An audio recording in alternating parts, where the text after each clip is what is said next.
enemies within, gangs that challenged the Mexican Mafia's reign. The Mexican Mafia La Ime wasn't just a gang, it was an invisible government, controlling California's streets and prison yards with a whisper, a nod, a green light. For decades, no one dared to challenge its authority, but some did. And they paid the price in blood, lockdowns, and endless war.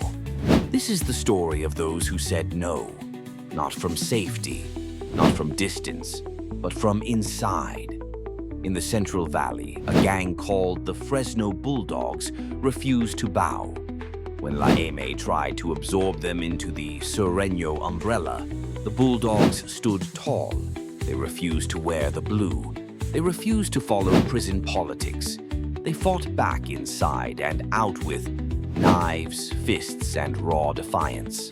It triggered one of the bloodiest internal wars in California prison history. The system responded by isolating the Bulldogs, separating them like a virus. But the damage was already done. In East LA, another rebellion simmered.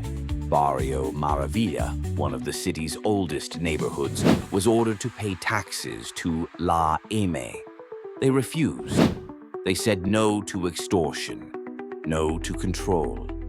La Ime responded the way they always do, with silence first, then bullets. Multiple Maravilla cliques were greenlit. Dozens were killed. But even as bodies dropped, some cliques held their ground. Then came the fractures from within. Not every Sureño played by La Ime's rules. Some hoods taxed differently. Some ignored direct orders. And some, like Cypress Park, were accused of aligning with enemies. Inside prison yards, the chain of command was clear. On the streets, it got messy. Federal indictments revealed it all. Hoods fighting hoods. Veteranos exiled, shot callers stripped of power, youngsters caught between loyalty and survival. Some took deals, some vanished, some ended up face down in alleyways, reminders of what happens when you challenge the crown. La Ime's power wasn't just built on violence, it was built on fear. And for years that fear worked. But cracks began to show.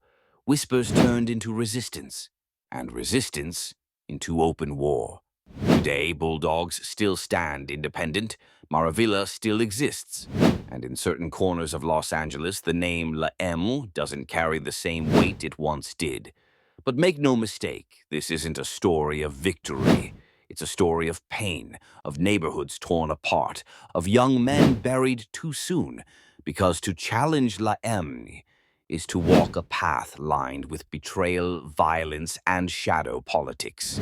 These are the enemies within, not rivals, not outsiders, but insiders who chose to defy the silent empire. And their story, like the price they paid, cannot be forgotten. Subscribe to Webby Blogs.